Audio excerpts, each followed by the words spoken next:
Hello नमस्कार। चलिए current affair की सीरीज में आज मैं 9, 10, 11 जुलाई 2020 का करंट अफेयर लेके आया हूं। आ जाइए चलिए चर्चा करते हैं करंट अफेयर पर। कह रहा एशिया के सबसे बड़े सोलर प्लांट का उद्घाटन पीएम मोदी ने किया जो कि स्थित है। तो बात यह है कि कहां पर स्थित है, तो ये आपका रीवा मध्य प्रदेश में स्थित है। ठीक बात है। कितनी क्षमता का है ये? 750 मेगावाट क्षमता का है ये। ठीक होगी बात। चलिए अब मैं यहाँ पे एक दो क्वेश्चन पे और बात कर देता हूं। आप बात कर लेते हैं सोलर एनर्जी का क्या होता है, कैसे बनती है। ठीक है, देखिए सौर ऊर्जा विद्युत ऊर्जा में कन्वर्ट होती है। ठीक बात है, हम ये जानते हैं सौर ऊर्जा विद्युत ऊर्जा पे कन्वर्ट होती है, हम जानते हैं। और आप लोगों ने देखे होंगे कि सोलर के पैनल लगे होते हैं, तो वो पैनल क्या होते हैं, उत्तराखंड पीसीएस में क्वेश्चन आया, मैं उसकी भी बात करूंगा। पहले एक बार बता दूं मैं, सौर एनर्जी रिन्यूएबल एनर्जी का बड़ा सोर्स है। कैसी एनर्जी है ये? Renewable energy. ठीक बात है। प्रधानमंत्री ने जब इसका उद्घाटन किया तो प्रधानमंत्री के शब्द क्या थे? प्रधानमंत्री के शब्द थे सौर ऊर्जा श्योर है, प्योर है, सिक्योर है। क्या है सौर ऊर्जा? सौर ऊर्जा श्योर, प्योर और सिक्योर। ठीक बात है। तो ये सारी की सारी खूबी है सौर ऊर्जा में। ठीक, चलिए अब मैं बात करता हूं उत्तराखंड पीसीएस में जो क्वेश्चन आया था उसकी भी मैं बात करूंगा। आप देखते चलिए क्या क्वेश्चन आया था उत्तराखंड पीसीएस में। देखिए सौर ऊर्जा से बिजली बनाते हुए सोलर तो फोटोवोल्टाइक सेल का प्रयोग किया जाता है। कौन से सेल का? फोटोवोल्टाइक सेल का प्रयोग किया जाता है। ठीक बात है। अब पेपर में क्वेश्चन पूछा था कि फोटोवोल्टाइक सेल काहे के बने होते हैं, तो फोटोवोल्टाइक सेल सिलिकॉन के बने होते हैं। ठीक बात है। ये पूछा था उत्तराखंड पीसीएस में, शायद पीटी में, कि सोलर एनर्जी में किस धातु का प्रयोग किया जाता है, तो सिलिकॉन का प्रयोग किया जाता है। ये क्वेश्चन पूछा हुआ था। चलिए अब मैं आपको बताता हूं। देखिए सिलिकॉन से बनते हैं हम, देखिए हम कह रहे हैं सिलिकॉन से बनते हैं फोटोवोल्टाइक सेल। और फोटोवोल्टाइक सेल जब इकट्ठे होते हैं तो जो वो बनता है उसे कहते हैं पूरा सोलर पैनल। आप लोग सोलर पैनल का शब्द ढूंढते होंगे, आप पढ़ते होंगे कि सोलर पैनल। तो देखिए सिलिकॉन जुड़ते हैं तो सेल बनता है, यानी कि फोटोवोल्टाइक सेल में किसका प्रयोग होता है? सिलिकॉन का। और ये कई फोटोवोल्टाइक सेल आपस में जुड़ते हैं तो क्या बनता है? सोलर पैनल बनता है। देखिए अब सोलर एनर्जी की कमी क्या है? सोलर एनर्जी की कमी है कि महंगा है। मैं आपको बता देता हूं। महंगा होने के कारण ही अभी तक सौर ऊर्जा का बहुतायत में भारत में प्रयोग नहीं हो पा रहा, भारत के विश्व में भी नहीं हो पा रहा। हालांकि इसकी कॉस्ट जो है लगातार कम होती जा रही है। हमारी जो है एनरिच हो रही है टेक्नोलॉजी, और लगातार लगभग 3 से 4 रुपए यूनिट तक हम आ गए हैं सौर ऊर्जा प्रोडक्शन में, पर यूनिट में। तो धीरे धीरे रिफाइन हो रही है। तो आगे आगे आप देखेंगे सोलर एनर्जी ही आ जाएगी। चलिए अब यहां पर एक दो चीज और देख लेता हूं। मैं आपको एक चीज बता देता हूं, आप देख लीजिएगा। CIGS यहां पे इंपॉर्टेंट है। देखिए क्या होता है, अब सोलर पैनल महंगे हैं क्योंकि सिलिकॉन लगी होती है, तो उसके विकल्प के रूप में जो घरेलू छोटी छोटी सोलर बैटरी लगी होती हैं, सोलर पैनल लगे होते हैं घरों में, उनमें इन 4 धातुओं का प्रयोग भी करते हैं। ठीक बात है। तो कौन कौन सी होती है वो 4 धातु? आप देख लीजिए। C से होती है कॉपर, इसके भी सोलर पैनल बन जाते हैं। ठीक है। और I से होता है इंडियम। ठीक होगी। G से होता है गैलीलियम, G से होता है। और S से होता है सेलेनाइड। ठीक बात है, S से होता है सेलेनाइड। तो आप याद रखिएगा CIGS का मतलब है कॉपर, इंडियम, गैलीलियम और सेलेनाइड। जो सस्ते सोलर पैनल होते हैं उनमें सिलिकॉन की जगह CIGS धातु का प्रयोग किया जाता है। आप इसको याद रखिएगा। चलिए नेक्स्ट चलता हूं मैं। हम देख लेते हैं सोलर एनर्जी का क्या प्रोडक्शन कितना हो रहा है हमारे यहाँ पे, वो देख लेते हैं। तो आप अगले मैप में जाएंगे तो आप देखिए यहाँ पर लिखा हुआ है, यहाँ से जो क्वेश्चन आते हैं वो मैं आपको बता देता हूँ। देखिए यहाँ पे सोलर एनर्जी का जो, देखिए पहले तो भारत में जो टोटल इलेक्ट्रिसिटी प्रोडक्शन है उसमें सबसे बड़ा हिस्सा कोल का है।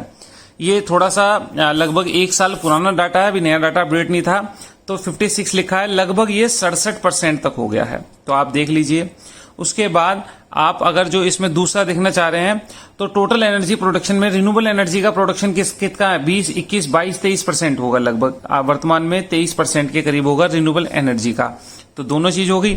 आप जानते हैं नॉन रिन्यूएबल सोर्स है कोल, तापीय ऊर्जा जिसे हम कहते हैं 67% के करीब है। सबसे ज्यादा हमारे यहाँ पे बिजली उत्पादन कोल ऊर्जा से होता है, लेकिन रिन्यूएबल एनर्जी की तरफ हम ट्रांसफर कर रहे हैं अपना एनर्जी प्रोडक्शन, तो उसमें देख लीजिए रिन्यूएबल एनर्जी का हिस्सा लगभग 22-23% है भारत में। और आपसे पूछे रिन्यूएबल एनर्जी में भी सबसे बड़ा हिस्सा किसका है, तो आप कहेंगे सोलर का। ठीक है, सोलर का लगभग 9% हो गया है वर्तमान में, तो आपको ये भी याद रखना चाहिए। पेपर में एक जगह न्यूक्लियर पूछा हुआ था, न्यूक्लियर लगभग 2% के करीब ही है न्यूक्लियर का, ये भी याद रखिएगा आप। ठीक होगी बात। आप देख लीजिए न्यूक्लियर किस में लिखा हुआ, न्यूक्लियर नॉन रिन्यूएबल में है, अगर आप ध्यान दे रहे हो तो। ठीक है, तो रिन्यूएबल में कौन कौन से हैं आप देखिए। रिन्यूएबल एनर्जी में विंड एनर्जी है, सोलर एनर्जी है, देखिए विंड एनर्जी है, सोलर एनर्जी है, और आपका बायो पावर है, स्मॉल हाइड्रो डैम्स हैं, वेस्ट मटेरियल्स है, उन सब से हो रही है। ठीक है, अब आपसे एक क्वेश्चन और पूछ लेते हैं, फिर हम आगे। आपसे पूछे रिन्यूएबल एनर्जी में सबसे बड़ा हिस्सा किसका है, तो आप कहेंगे विंड एनर्जी का, लगभग 11 से 12% हो गया है विंड एनर्जी का, और सोलर लगभग 9% के करीब पहुंच गया है। तो क्वेश्चन देखिए, भारत में सबसे अधिक इलेक्ट्रिसिटी प्रोडक्शन किस सोर्स से होता है, तो आप कहेंगे कोल सोर्स से होता है, यानी तापीय ऊर्जा सबसे अधिक है, 67% के बाद है लगभग है। आपसे पूछे टोटल एनर्जी में रिन्यूएबल एनर्जी का कितना सोर्स है, तो आप कहेंगे 22 से 23% रिन्यूएबल एनर्जी है। ठीक है, उसमें पूछे रिन्यूएबल एनर्जी में सबसे बड़ा हिस्सा किसका है, तो आप कहेंगे विंड एनर्जी का है, आप जानते हैं 11 से 12% करीब है। और पूछेगा नंबर 2 पे क्या है, सोलर है, सोलर कितना है, लगभग 9% के करीब पहुंच गया है। चलिए एक क्वेश्चन मुझे आपसे पूछना है। प्रधानमंत्री मोदी ने एक संगठन बनाया था, जो आपको मुझे कमेंट बॉक्स में लिखना है और मुझे उसका आंसर चाहिए। मैं आपको बता देता हूं क्या था वो था अंतर्राष्ट्रीय सोलर कंट्री संगठन था एक। ठीक है, सोलर संगठन, जिसका हेडक्वार्टर मैं आपको बता देता हूं गुड़गांव में है, गुरुग्राम में। तो आपको बताना है सोलर संगठन कब बना था और कितने देश इसके मेंबर हैं। आप इस क्वेश्चन को भी नोट करिएगा। हेडक्वार्टर मैंने बोल दिया, मुझे बोलना नहीं था, गुरुग्राम में हेडक्वार्टर है, चेक करिएगा आप, अंतर्राष्ट्रीय सोलर संगठन। ठीक होगी बात। चलिए नेक्स्ट चलता हूं, नेक्स्ट क्वेश्चन पे। चलिए, कह रहा WHO ने भारत के किन 2 पड़ोसी देशों को खसरा और रूबेला मुक्त घोषित किया है। चलिए बता देते हैं। खसरा और रूबेला जो मुक्त घोषित किया है वो श्रीलंका और मालदीव को किया है। पहले तो ये इसका आंसर हो गया। देखिए ये अब 2020 में मुक्त हो गए हैं, लेकिन टारगेट था 2023। तो चलिए अच्छी बात है, पहले ही ये क्या हो गए हैं, फ्री हो गए इन दोनों बीमारियों से। बिल्कुल ठीक बात है। अब मुझे 1-2 चीजें बता देनी है आपको इस बीमारी के बारे में, फिर मैं आगे चल पाऊंगा। ठीक है, डिस्कस कर लेते हैं जरा सा। हम बात कर रहे हैं खसरा और रूबेला की। पहले मैं खसरा की बात कर लेता हूं। खसरा काय से होता है। देखिए मोरविली वायरस होता है, कौन सा, मोरविली वायरस। मोरविली वायरस के जीन होता है जिसका नाम होता है पैरामिक्सो वायरस। तो पैरामिक्सो वायरस से होता है। मोरविली वायरस का जीन है जिसका नाम है पैरामिक्सो वायरस। तो पैरामिक्सो वायरस से आपको खसरा होता है, इंग्लिश में जिसे मीजल्स कहते हैं। नंबर 1 बात। नंबर 2 बात, इससे क्या होता है आपसे पूछा, दूसरी चीज क्वेश्चन में पूछी जाती थी, खसरा से क्या होता है, संपूर्ण शरीर प्रभावित होता है, श्वसन प्रणाली इफेक्टेड होती है और बुखार आता है इसमें। ठीक होगी बात। तो मैंने आपको दोनों चीज बता दी, आप देख सकते हैं। ठीक है, अब तीसरी बात यह है, खसरा का दूसरा नाम भी है क्या, कुछ मैं कहूंगा, हाँ, रूबेओला भी कहते हैं इसे। खसरा का दूसरा नाम रूबेओला भी कहते हैं। ये रूबेला से अलग है, इस वाले रूबेला से अलग है ये रूबेओला। खसरा का दूसरा नाम रूबेओला भी होता है। बिल्कुल ठीक बात हो गई। हमारा क्वेश्चन हो गया कि खसरा क्या है, किस वायरस से होता है, हमने पढ़ लिया। मोरविली वायरस का जीन होता है पैरामिक्सो वायरस, उसके संक्रमण से होता है, छींकने आदि से ये फैल जाता है, श्वसन नाल प्रभावित होती है, बुखार आ जाता है शरीर में, पूरी बॉडी इफेक्टेड हो जाती है, इसे रूबेओला वायरस भी कहते हैं। चलिए मैं फिर रूबेला डिस्कस कर लूं, फिर मैं दोनों के बारे में बात करूंगा। दूसरी बीमारी है जिससे श्रीलंका और मालदीव मुक्त हुए हैं, उसका नाम है रूबेला। रूबेला को दूसरा नाम भी है रूबेला का, वो मैं लिख देता हूं। रूबेला को दूसरा नाम होता है जर्मन खसरा। ये रूबेला है और खसरा को रूबेओला कहते थे। ठीक है, दोनों में फर्क है। इसे जर्मन खसरा भी कहते हैं, किसे, रूबेला को। नंबर 1 बात, भारत में क्या कहते हैं, भारत में भाई साहब इसे छोटी माता के नाम से जाना जाता है। चिकन पॉक्स वगैरह कहते हैं छोटी माता, वो होती है ये रूबेला। ठीक हो गई बात। तो मैंने आपको दोनों चीजें बता दी। अब मैं एक चीज और बता दूं, मेरा काम बन जाएगा। जो टीका लगता है उसका नाम क्या होता है, MMR वैक्सीन। ठीक होगी बात। तो आप देख लीजिए MMR वैक्सीन कौन सी होती है। M से होता है मीजल्स, मीजल्स का मतलब क्या हो गया, खसरा। ठीक है, दूसरे M से है मम्प्स, मम्प्स का मतलब क्या हो गया, मम्प्स का मतलब हो गया गलसुआ। ठीक बात है। और तीसरा जो है R का मतलब है रूबेला। तो मैंने आपको तीनों बता दिए, खसरा, गलसुआ और रूबेला वायरस का जो टीका लगता है उसे MMR भी कहते हैं। मेरे ख्याल से पूरा हो गया होगा क्वेश्चन। चलिए मैं आगे आता हूं, आइए मेरे साथ। नेक्स्ट क्वेश्चन की अगर बात करें, नेक्स्ट क्वेश्चन कहता है केंद्रीय कैबिनेट ने सरकारी क्षेत्र की किस जनरल इंश्योरेंस कंपनी के लिए 12,450 करोड़ के पूंजीगत निवेश को मंजूरी दे दी है। तो देखिए इन तीनों ही कंपनियों में 12,450 करोड़ रुपए के पूंजीगत निवेश आएंगे, निवेश किए जाएंगे। क्या मतलब है पूंजीगत निवेश का, मैं इंग्लिश में अगर बोलूं तो आप समझेंगे। इसे इंग्लिश में बोलते हैं कैपिटल इन्वेस्टमेंट। ठीक बात है, नंबर एक बात होगी, हम बात कर रहे हैं कैपिटल इन्वेस्टमेंट की। ठीक हो गई बात। अब हमें यहाँ पे एक दो चीजें समझनी चाहिए। कैपिटल इन्वेस्टमेंट क्या होता है? देखिए कैपिटल इन्वेस्टमेंट या पूंजीगत निवेश किसे कहते हैं, आप ये देखिए, जब भी क्या होगा, जब भी कंपनी के, जब कोई कंपनी इन पैसों का प्रयोग, पूंजीगत निवेश का मतलब है कंपनी की स्थायी संपत्ति में निवेश होगा। ठीक बात है, किसमें निवेश होगा, स्थायी संपत्ति में निवेश होगा, तो उसे पूंजीगत निवेश कहते हैं। जैसे कि फॉर एग्जांपल मैं आपको बता देता हूं, रियल एस्टेट, मशीनरी, प्लांट, नई इकाई लगाना, किसी नई इकाई का अधिग्रहण करना, कंपनी नई मशीनरी खरीदी है, कंपनी संपत्ति में पैसा लगा रही है जिससे कंपनी को इनकम होगी या कंपनी की इनकम भी होगी और कंपनी की संपत्ति में वृद्धि होगी, तो ऐसे सारे निवेश पूंजीगत निवेश कहते हैं। फॉर एग्जांपल आपके पास पैसा है, आप उसे निवेश कर रहे हैं, आपसे पूछे कि आप क्या कर रहे हैं, आपने कहा मैं प्लॉट ले रहा हूं, तो प्लॉट ले रहे हैं मतलब अपने काम, आप संपत्ति को बढ़ा रहे हैं, दैट इज कॉल्ड पूंजीगत निवेश, कैपिटल इन्वेस्टमेंट है। तो अच्छी बात है, सरकार इसमें निवेश करने जा रही है। सरकार कह रही है 12,450 करोड़ रुपए निवेश किए जाएंगे, जिससे कंपनियों की स्थिति सुधरेगी और कंपनी की जो है संपत्ति में वृद्धि होगी और कंपनी की परफॉर्मेंस भी बढ़ेगी। ठीक होगी बात। तो मैंने आपको बता दिया कि व्हाट इज कैपिटल इन्वेस्टमेंट। अब उसके बाद मैं दो चार चीजें और बताऊं आपको, फिर मैं आगे चलूंगा। मुझे इंश्योरेंस के बारे में बताना भी पड़ेगा थोड़ा सा। देखिए अगर आपसे मैं पूछूं, बात इंश्योरेंस की कर लेते हैं, मैं आजादी से पहले की क्वेश्चन पे नहीं जा रहा, आजादी के बाद की।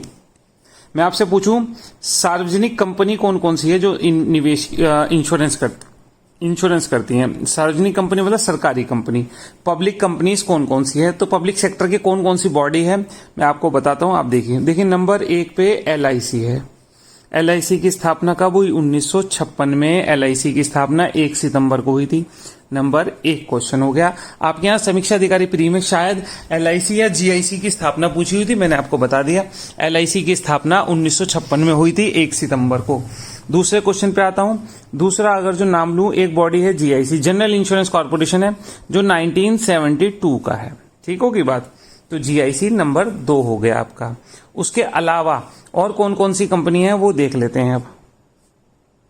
चलिए देखिए, एक है आपकी new India insurance company limited. मैं किसकी बात कर रहा हूं आप ध्यान से सुनिएगा, अगर पढ़ा नहीं जाएगा तो ध्यान से सुन लीजिएगा। New India insurance company limited है। ठीक है, अब आपसे पूछे ये स्थापना कब हुई, तो आप कहेंगे 23 जुलाई 1919 को इसकी स्थापना हुई। New India insurance company limited. ठीक हो गई बात। चलिए संस्थापक कौन है इसके संस्थापक थे सर दोराबजी टाटा। कौन है? दोराबजी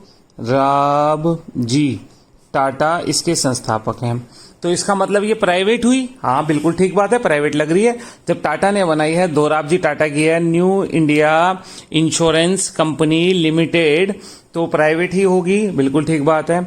आजादी के बाद इसका राष्ट्रीयकरण किया गया 1973 में। क्या कर दिया गया? राष्ट्रीयकरण कर दिया गया। हम बात किसकी कर रहे हैं?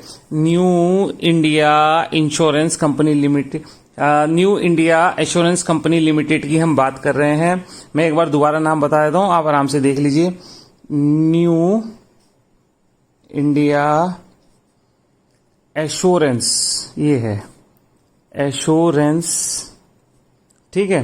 फिर होगा कंपनी, फिर होगा लिमिटेड। इंश्योरेंस नहीं है, या एश्योरेंस, याद रखिएगा। New India assurance company limited, स्थापना 23 जुलाई 1919, संस्थापक सर दोराबजी टाटा, और भारत सरकार ने इसका अधिग्रहण कर लिया 1973 में। ठीक होगी बात। अब मैं आ रहा हूं नेक्स्ट पे। देखिए नेक्स्ट है United India insurance company limited. यहां पे लिखा भी हुआ ये वाली, ये भी सरकारी है। तो कब की है ये 1938 की है। ठीक होगी बात। 4 कंपनी होगी मेरे पास, एक LIC हो गई, एक GIC हो गई, एक the new India assurance company limited होगी टाटा की 1919 की, जो 1973 में जिसका राष्ट्रीयकरण हुआ, और चौथी United India insurance company limited होगी जो 1938 की। 4 हो गई। अब 5वीं पे आ रहा हूं। 5वीं है ओरिएंटल इंश्योरेंस कंपनी लिमिटेड, ये लिखी हुई, ये 1947 की है।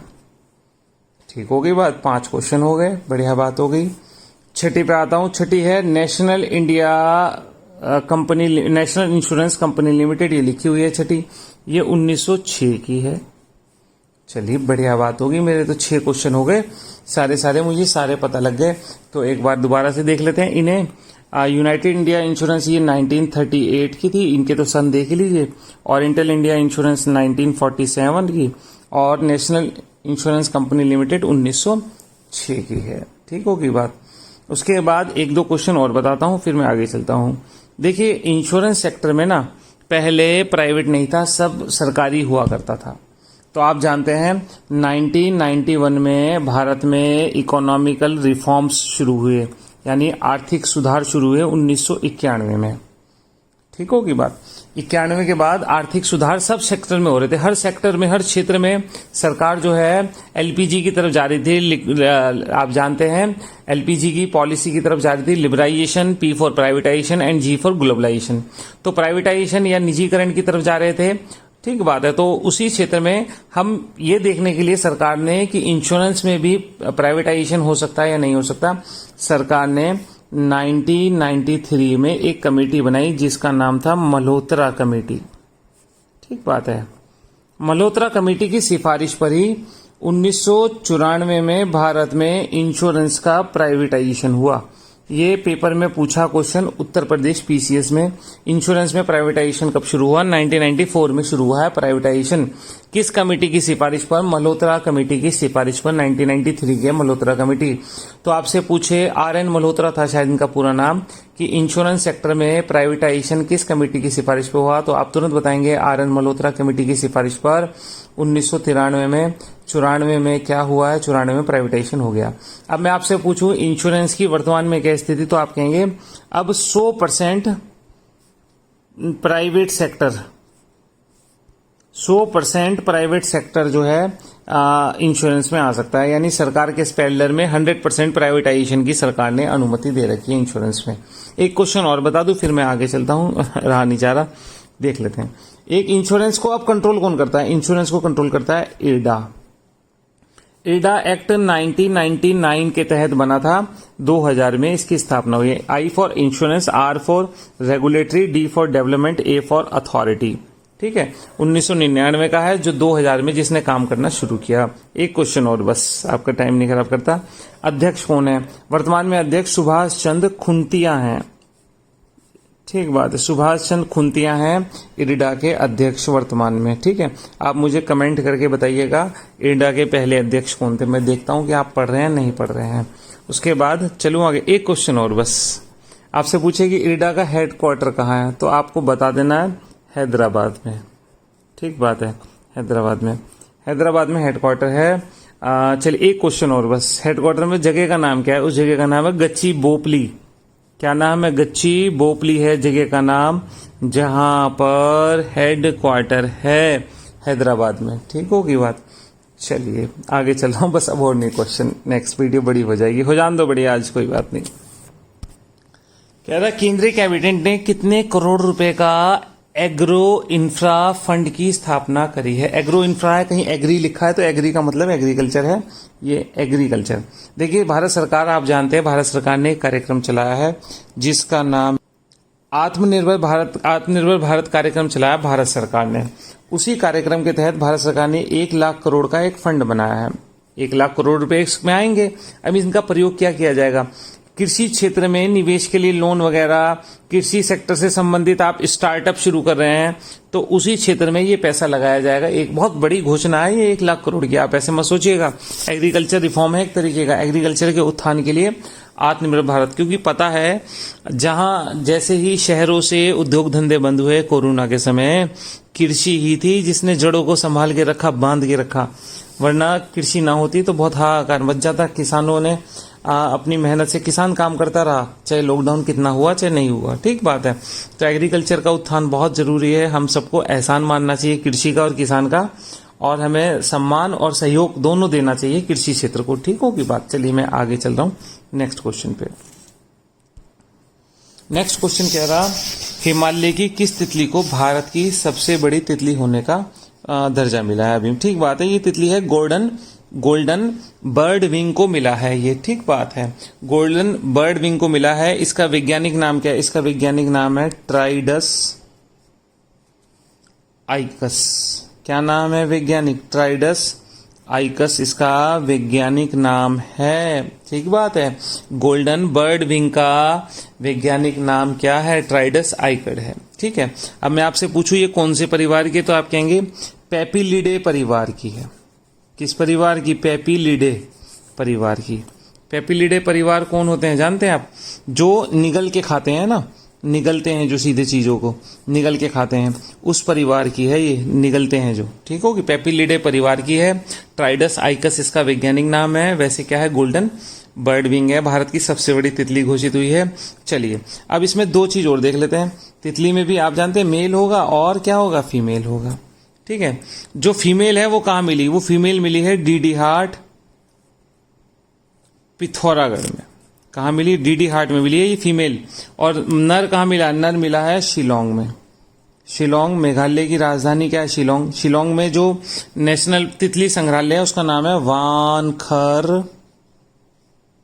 तितली संग्रहालय, तितली म्यूजियम है। यहां पर तो मिला है मेल शिलोंग में, और डीडी हाट पिथौरागढ़ में क्या मिला है, डीडी हाट पिथौरागढ़ में फीमेल मिली है, आप देख सकते हैं, ठीक होगी बात। मैं आपको कहें तो मैं आपको फोटो भी दिखा देता हूं। चलिए तो यहां से क्वेश्चन पूरे हो गए, भारत की सबसे बड़ी तितली हो गई। फोटो देख लीजिए एक बार करीब से, लेकिन ध्यान से देखना, निगलती है ये, कहीं निगल ना ले आपको, देखिए, ठीक होगी बात। चलिए नेक्स्ट क्वेश्चन पे आ रहा हूं मैं, आइए मेरे साथ, आप देख लीजिए बहुत आराम से तितली। चलिए कह रहा global real estate transparency index, ठीक बात है, GRETI, यानी G for global, R for real, E for state transparency index 2020 में भारत की रैंकिंग 34 आई है। पिछले साल 35 थी, अब के 34 आई है। रियल एस्टेट ट्रांसपेरेंसी का मतलब समझ गए आप, रियल एस्टेट का मतलब आप जितने भी आपका निर्माण कार्य है, संपत्ति वाले जितने कार्य हैं, उनमें ट्रांसपेरेंसी है, भारत में नहीं। 99 देशों की लिस्ट जारी हुई है जिसमें भारत की रैंक 34 आई है। पिछले साल से एक सुधार हुआ, पिछली बार 35 थी। पहले स्थान पे कौन आया, पहले स्थान पे आया ब्रिटेन नंबर 1 पे, नंबर 2 पे आया है USA, ठीक है, नंबर 3 पे आया है ऑस्ट्रेलिया, ठीक होगी बात। नंबर 1 पे ब्रिटेन, नंबर 2 पे USA, नंबर 3 पे ऑस्ट्रेलिया है। बस इससे ज्यादा कुछ नहीं रखना। भारत का स्थान 34वां है और चाइना का 32 आया है, ठीक होगी बात। इससे ज्यादा कुछ नहीं, कोई ऐसा कोई क्वेश्चन नहीं। नेक्स्ट क्वेश्चन पे आ रहा हूं। कह रहा हरियाणा सरकार ने राज्य के लोगों के लिए 50,000 से कम वेतन वाले प्राइवेट नौकरियों में कितने प्रतिशत रिजर्वेशन के प्रावधान वाले ऑर्डिनेंस के मसौदे को मंजूरी दे दी है। देखिए ये इनने कहा है 75%। क्या कहा है इनने कि कहा है कि ऐसी सभी नौकरियां जिनकी सैलरी 50,000 से कम है उसमें 75% हरियाणा के ही युवक काम करेंगे, यानी 25% बाहर के लोग काम करेंगे। देखिए ऐसी पॉलिसीज अब हो सकती है सब जगह, क्योंकि यूपी भी कर सकता है या और राज्य भी कर सकते हैं, क्योंकि कोरोना की वजह से जो लेबर जो है ना रिवर्स माइग्रेशन हुआ है लेबर का, तो उस कारण से प्रॉब्लम आ रही, तो अपने अपने स्टेट के नागरिकों को नौकरी देने में प्रायोरिटी हो सकती है, कोई दिक्कत नहीं है। इसे आप संकीर्ण मानसिकता ना समझिए, थोड़े समय के लिए प्रावधान किए जा रहे हैं, कोई बात नहीं।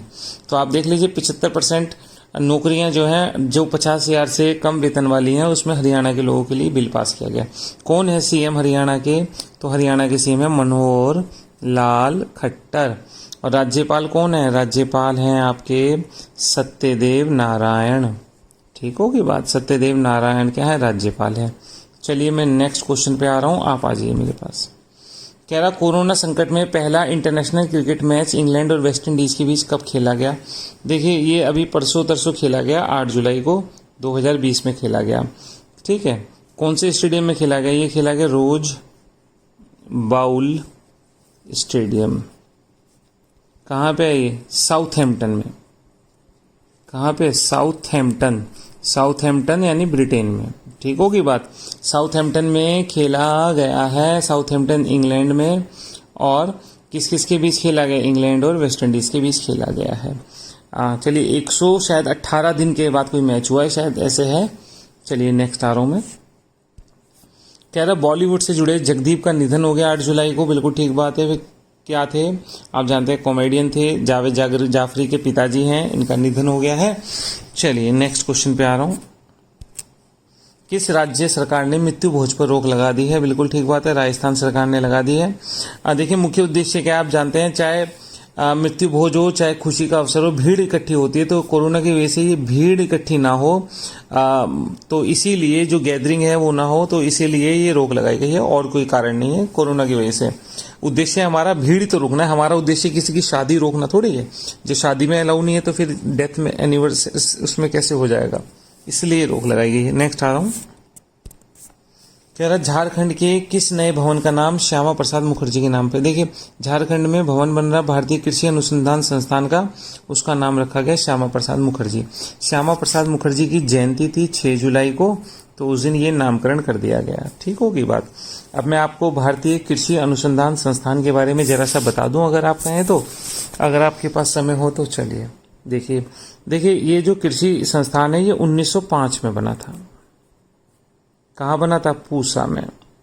Where is Pusa? Pusa is in Bihar, तो पूसा बिहार में बना था।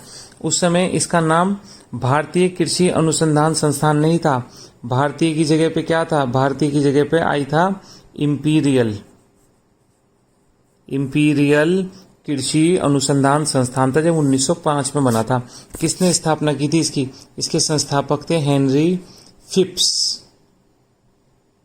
ठीक बात है, हेनरी फिप्स इसके संस्थापक थे। चलिए अब उसके बाद क्या हुआ? 1934 में आया एक भूकंप, मैं आपको बताऊंगा। पुणे से लेकर बहुत बड़ा भूकंप आया था 1934 में। गांधी जी ने भी कहा था, मैं हिस्ट्री में पढ़ाऊंगा आपको आधुनिक भारत में। तो 1934 में देखिए, अगर आप मेरी सारी वीडियो देखते रहेंगे ना, तो अब मैं यहाँ पर 1934 के भूकंप का जिक्र कर रहा हूँ। जब मैं हिस्ट्री की वीडियो बनाऊंगा तब मैं उसका जिक्र यहाँ पे करूंगा। अगर आपने करंट देखी होगी तो आपकी हिस्ट्री से जुड़ेगी, हिस्ट्री देखी होगी तो करंट से जुड़ेगी, और आपका बहुत शानदार होगा। लेकिन आप बहुत ध्यान रखिए, बहुत मजा आएगा आपको। अभी मैं आपकी उत्तराखंड की वीडियो लाने वाला हूँ जल्दी ही, मोस्ट प्रोबेबली नेक्स्ट वीक में। उसमें क्या है, उसमें मैं आपको उत्तराखंड की जितनी प्रमुख किताबें हैं उनका सबका निचोड़ तैयार कर दिया है, और मैं डिस्कस करूंगा। 1-1 घंटा लगेगा, एक जिले में 1-1 1.5 घंटे की वीडियो बनेगी। 1-1 13 वीडियो बनेगी, 13 जिले पूरे हो जाएंगे, और आपको बहुत मजा आएगा। आप कहेंगे मजा आ गया, ऐसी वीडियो नहीं देखी है आपने। मेरे को लगता है ऐसा बोलना चाहिए आपको, नहीं बोलेंगे तब भी कोई बात नहीं है ना, क्या जा रहा है। तो देखिए 1934 में जब भूकंप आया तो जो पूसा की जो बिल्डिंग थी ना बिहार में, वो गिर गई। तो पूसा की बिल्डिंग गिरने के बाद, भूकंप के बाद, इसे कहाँ शिफ्ट कर दिया गया? शिफ्ट कर दिया गया दिल्ली में। दिल्ली में देखिए पूसा जगह तो थी बिहार में, आज भी दिल्ली में जहां पर इसे शिफ्ट किया गया उसे पूसा नाम पड़ गया, आज भी पूसा कहते हैं। ठीक होगी बात। और इसका नाम आजादी के बाद इसका नाम यही कर दिया गया, भारतीय कृषि अनुसंधान संस्थान। इंपीरियल तो तब तक रहा जब तक हम गुलाम रहे। जब आज़ाद हो गए तो इंपीरियल की जगह क्या आ गया, इंपीरियल की जगह इंडियन आ गया। ठीक होगी बात। देखिए अब इसका नया नाम क्या है, इसका वर्तमान में नाम दिल्ली में जो है उसका 3 दिसंबर 1970 को इसका नाम कर दिया गया राजेंद्र कृषि विश्वविद्यालय भी। ठीक है, राजेंद्र कृषि विद्यालय कर दिया गया। ठीक है, विश्वविद्यालय, तो आप याद रखिएगा राजेंद्र प्रसाद के नाम पर कर दिया गया है। ठीक होगी बात। चलिए मैं नेक्स्ट क्वेश्चन पे आ रहा हूं। नेक्स्ट क्वेश्चन क्या है, विश्व जनसंख्या दिवस कब मनाया जाता है? विश्व जनसंख्या दिवस 11 जुलाई को मनाया जाता है। बिल्कुल ठीक बात है। पहले इसकी बात कर लेते हैं 2020 की थीम क्या थी। इस बार जो 2020 में मनाया गया ये है, आप गैस करेंगे तो कोविड-19 तो लगाना ही पड़ेगा आपको। ये था कोविड-19 की रोकथाम, पूरी थीम लिख रहा हूं, महिलाओं और लड़कियों के स्वास्थ्य व अधिकारों की सुरक्षा कैसे हो। मैं एक बार दोबारा पढ़ देता हूं, आप देख लीजिए। कह रहा थीम क्या थी 2020 की विश्व जनसंख्या दिवस की, कोविड-19 की रोकथाम, महिलाओं और लड़कियों के स्वास्थ्य व अधिकारों की सुरक्षा कैसे हो। इस विषय को लेकर के 11 जुलाई को विश्व जनसंख्या दिवस मनाया गया है। ठीक होगी बात। यहाँ पे एक दो क्वेश्चन बताए दो कब से मना रहे हैं। देखिए 11 जुलाई 1989 को विश्व की आबादी कितनी हो गई थी, 5 अरब हुई थी। 5 अरबवा बच्चा पैदा हुआ था यूगोस्लाविया में, तो उसी दिन डिक्लेयर किया था कि विश्व जनसंख्या दिवस मनाएंगे। 11 जुलाई 1989 को 5 अरबवा बच्चा पैदा हुआ था। अगर मैं आज आपसे बात करूं, आज भारत की विश्व की आबादी कितनी है? विश्व की आबादी मोर देन 7 अरब है, 7 अरब से ज्यादा है आज विश्व की आबादी। ठीक बात है, याद रखिएगा। अगर मैं आपसे पूछूं मोस्ट पॉपुलेटेड कंट्री कौन से हैं, तो आप कहेंगे नंबर 1 पे चाइना है, नंबर 2 पे इंडिया है। ठीक बात है। नंबर 3 पे कौन है, यूएसए है। नंबर 4 पे कौन है, नंबर 4 पे आपका इंडोनेशिया है। नंबर 5 पे कौन है, नंबर 5 पे पाकिस्तान है। नंबर 6 पे कौन है, नंबर 6 पे ब्राजील है। नंबर 7 पे बात करूं तो कौन है, नाइजीरिया है। ठीक होगी बात। नंबर 8 की बात करूं तो 8 पे कौन है, बांग्लादेश है। नंबर 9 पे बात करूं तो कौन है, रशिया है। और नंबर 10 की बात करूं तो कौन है, मेक्सिको है। मैंने 10 के 10 देश बता दिए। चाइना, इंडिया, क्रम बोल रहा हूं। Number 1 China, India, number 2 US से 3, Indonesia 4, Pakistan 5, Brazil 6, Nigeria 7, Bangladesh 8, Russia 9 और मेक्सिको 10। अब एक क्वेश्चन मैं आपको बता देता हूं, आप मुझे बताइएगा चेक करके, भारत की जनसंख्या नीति कब की है? उत्तराखंड के शायद समीक्षा अधिकारी या किसी समूह में आया था क्वेश्चन। भारत की जनसंख्या नीति कब की है? ग्रुप सी में आया हुआ क्वेश्चन है ये। जनसंख्या नीति कब की है? वर्ष 2000 मत बोलिएगा, ठीक है, कुछ और बोलिएगा। मैं तो 2000 समझ रहा हूं, आप कुछ और बोलिएगा, ठीक है।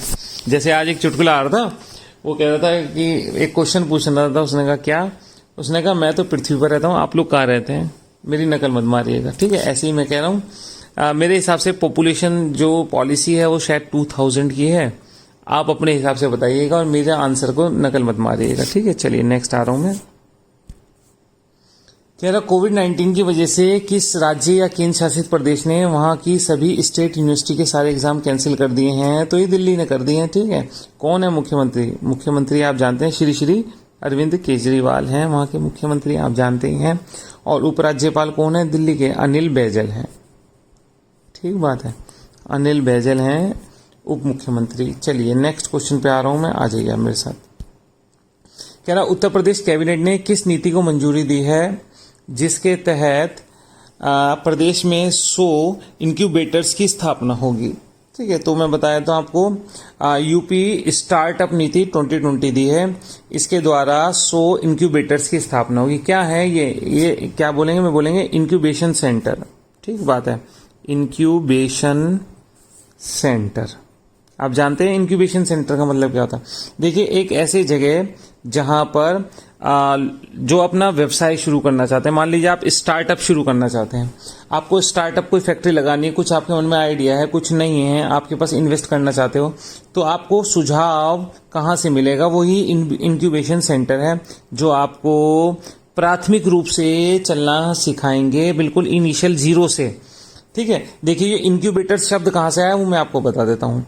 कभी आपने देखा होगा कोई नई नई डिलीवरी होती है, बच्चा तो कहते हैं बच्चे में कुछ दिक्कत आ रही थी तो बच्चे को मशीन में रख दिया, अक्सर लोग मशीन बोलते, वो मशीन इंक्यूबेटर्स तो होती है, यानी कि वो प्रारंभिक एक स्टेज या सेंटर जहां से किसी के विकास का प्रयास किया जा रहा है। तो ये इंक्यूबेशन सेंटर वही है जहां से नए स्टार्टअप्स के डेवलपमेंट में हेल्प की जाएगी, वो ये है ये। ठीक है, नेक्स्ट चल रहा हूं, आ जाइए।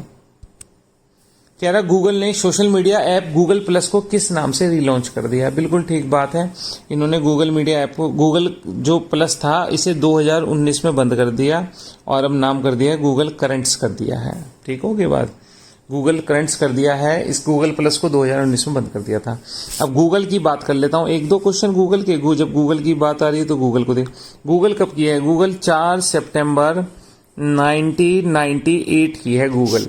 ठीक है, कौन है संस्थापक? इसके संस्थापक हैं लैरी पेज व सर्गेई ब्रेन। इसके संस्थापक हैं लैरी पेज और सर्गेई ब्रेन है। हेडक्वार्टर कहाँ है इसका? हेडक्वार्टर कैलिफोर्निया में है गूगल का। गूगल का हेडक्वार्टर कहाँ है? Headquarter of Google is in California. ठीक होगी बात। चलिए, इसके अलावा आपसे पूछूं सीईओ कौन है, तो सुंदर पिच्चई हैं। ठीक है, आप YouTube पे वीडियो देखते हैं, ये भी तो गूगल का ही है। ठीक है, सुंदर पिच्चई हैं। अब इसकी ना एक पेरेंट कंपनी है गूगल की, कौन है? उसका नाम है अल्फाबेट, उसे भी देख लेते हैं। ठीक होगी, गूगल की कंपनी पेरेंट है अल्फाबेट।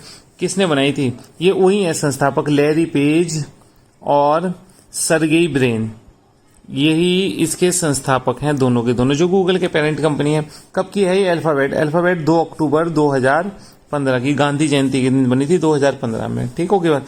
अब मैं आपसे पूछूं इसके वर्तमान में सीईओ कौन है, तो अल्फाबेट के जो सीईओ हैं वो अभी भी वही हैं, सुंदर पिच्चई हैं। अल्फाबेट के भी, अल्फाबेट के सीईओ भी वही हैं, कौन? सुंदर पिच्चई। गूगल के भी वही हैं वर्तमान में और इसके भी, क्योंकि इनके जो सीईओ थे शायद ये लैरी पेज थे, इन्होंने रिजाइन दे दिया, तो सुंदर पिच्चई अभी दोनों के बने हुए हैं। ठीक हो की बात। तो आपसे मैं एक क्वेश्चन पूछूं, गूगल ना हार्डवेयर लाती है कुछ कंप्यूटर के, जो आप हार्डवेयर यूज करते हैं, कीबोर्ड माउस, वो किस नाम से है? मैं अपना आंसर बता रहा हूं, आप मत बताइएगा। मेरे हिसाब से गूगल के जो हार्डवेयर है वो नेक्सस है, शायद 2010 की है। आप नेक्सस मत बताइएगा, आप अपना आंसर बताइएगा। ठीक है, मेरी कॉपी मत मारिएगा, कहीं आप भी नेक्सस ही बताने लगे। मेरे को लगता है गूगल नेक्सस के नाम से अपने हार्डवेयर बनाती है। चलिए नेक्स्ट क्वेश्चन पे आ रहा हूं मैं।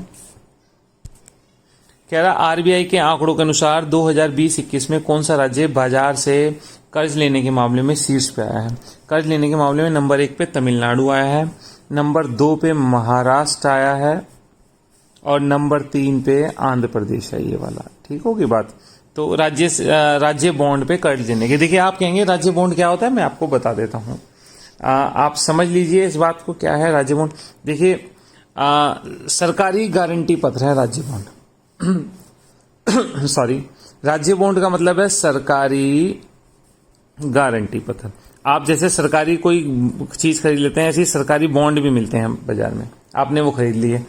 इससे क्या हुआ, आपने अपना पैसा दे दिया सरकार के पास, आपका पैसा चला गया, सरकार आपके पैसे पर क्या देगी? आपको ब्याज देगी।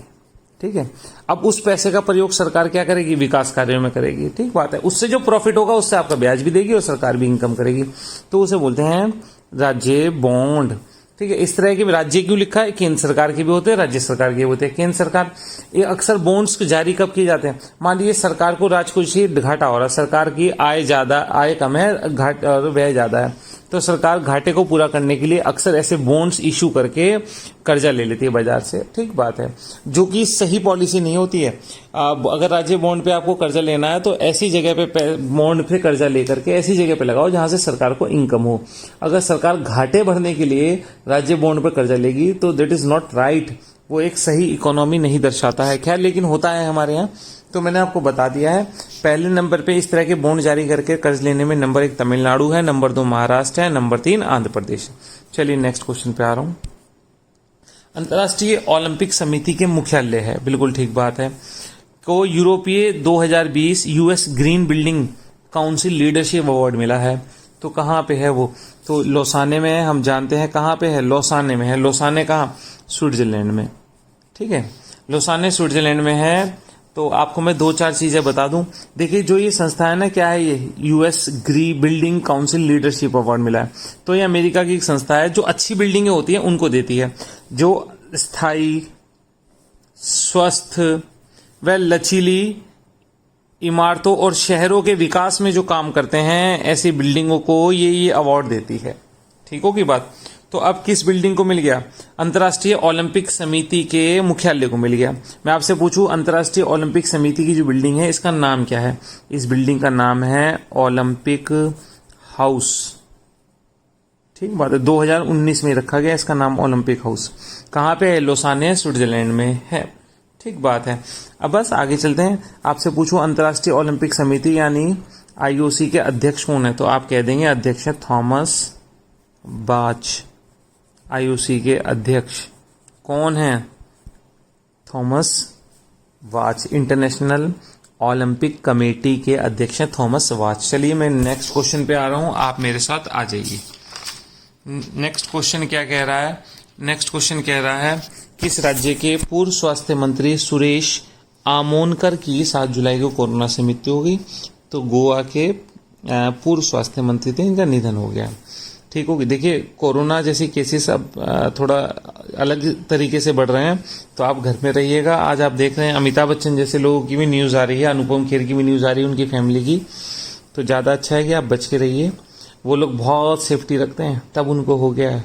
हम लोगों की तो क्या है, उनके पास तो होने के बाद भी ज़्यादा सुविधाएं हैं, हमारे पास नहीं है। तो आप याद रखिएगा, prevention is better than the cure, यानी कि उपचार से ज़्यादा अच्छा बचाव है। तो बचाव करिएगा, अपना भी अपने परिवार का भी। चलिए, नेक्स्ट क्वेश्चन पे आ रहा हूँ। कह रहा, हॉकी इंडिया के अध्यक्ष मोहम्मद मुश्ताक अहमद के इस्तीफा दे दिया, तो कार्यवाहक अध्यक्ष कौन बन गए हैं? कार्यवाहक अध्यक्ष बन गए हैं ज्ञानेंद्रो निमोम्बाम बन गए हैं। ठीक है, चलिए नेक्स्ट क्वेश्चन पे आ रहा हूँ। नेक्स्ट क्वेश्चन कह रहा है कि दुबई में रहने वाले किस भारतीय युवा ने एक पैर से 101 छलांग लगाकर गिनीज बुक में नाम दर्ज कराया है? बिल्कुल ठीक बात है, सोहम मुखर्जी ने 101 छलांग लगाई है। ठीक बात है, इन्होंने छलांग तो 110 लगाई थी, लेकिन 9 छलांग अमान्य हुई, तो 101 छलांग को काउंट किया गया। तो सोहम मुखर्जी का नाम गिनीज बुक ऑफ रिकॉर्ड में दर्ज हुआ है। इंपॉर्टेंट बात है, पहले भी इन्होंने 30 सेकंड में शायद 97-98 छलांग लगाई थी, तो फटाफट छलांग लगा रहे हैं एक पैर पे कूद के, तो इनका नाम Guinness book of world record में दर्ज हो गया है, सोहम मुखर्जी का, याद रखिएगा। नेक्स्ट चल रहा हूँ। चलिए, वीडियो खत्म हो गई। आशा करता हूँ आपको मज़ा आया होगा। चलिए, ठीक है, ध्यान रखिएगा अपना, और मेरे जो क्वेश्चन बोले हैं उनको कमेंट बॉक्स में आप आंसर दीजिएगा, तब चर्चा करेंगे। थैंक यू, टेक केयर, खुश रहिए।